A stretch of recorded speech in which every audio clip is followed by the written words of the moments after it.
வணக்கம் மங்கிர் உலகம். நான் உங்கள் சரசா சங்கர். நான் நல்லா இருக்கேன்ப்பா. நீங்களும் நல்லா இருக்கீங்களா? இது வழக்கம் போல் வெஜிடபிள் சூப் தாங்க. கொஞ்சம் எனர்ஜி லெவல் குறையிற மாதிரி ஃபீல் ஆச்சுன்னா இந்த சூப் போட்டு குடிச்சிடுவேங்க. இன்றைக்கி அதான் செய்ய ஆரம்பிச்சிட்டேன். வழக்கமாக கேரட்டு, பீட்ரூட்டு, பீன்ஸு மேக்ஸிமம் எனக்கு அதில் வந்து கேப்சிகமும் முட்டைக்கோஸும் கண்டிப்பாக இருக்கும். இன்றைக்கி அது இல்லை. ஸோ இருக்கிற 3 காய் மட்டும் வச்சு பண்ணலான்னு சொல்லி கட் பண்ணி வச்சுட்டேன்.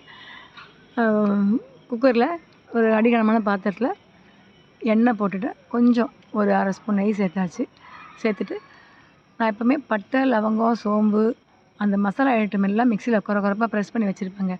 அது அந்த ஸ்மெல் நல்லாயிருக்கும். எல்லாத்துக்கும் நீங்கள் பண்ணலாம். சேர்த்தா அந்த ஒரு என்ன சொல்கிறது, மசாலா வாசனை தனித்தனியாக வந்து எடுத்து போட வேண்டாம். வாசனையும் சூப்பராக இருக்கும். அதை போட்டுட்டு இஞ்சி, பூண்டு துருவி வச்சுருந்தேன். அதை போட்டுட்டு கொத்தமல்லி, புதினா போட்டாச்சு, கருவேப்பிலை போட்டாச்சு. அது வதக்கிட்டு வெங்காயம், தக்காளி வதக்கிட்டேன்.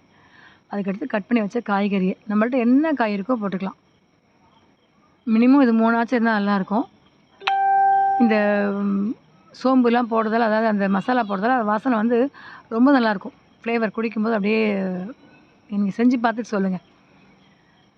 போட்டுட்டு தண்ணி ஊற்றி மஞ்சத்தூள், உப்பு போடணும். நல்லா தண்ணி மூழ்கிற அளவு ஊற்றி நல்லா கொதிக்கட்டும். ஒரு 10 நிமிஷம் ஹையில் வச்சுடுங்க. அடுத்து ஒரு 5 மினிட்ஸ் சிம்மில் வச்சு நல்லா கொதிக்கட்டும். கொதித்த உடனே அதை வடிகட்டிடுங்க. வடிகட்டிட்டு கொஞ்சம் மிளகுத்தூளை ஆட் பண்ணிவிட்டு கொத்தமல்லி சேர்த்து குடிக்க வேண்டியதுதான். இது கிளியர் சூப். ஜஸ்ட் நம்ம ஹெல்த்துக்கு மட்டும் தேவைன்னா இப்படி குடிச்சிக்கலாம்.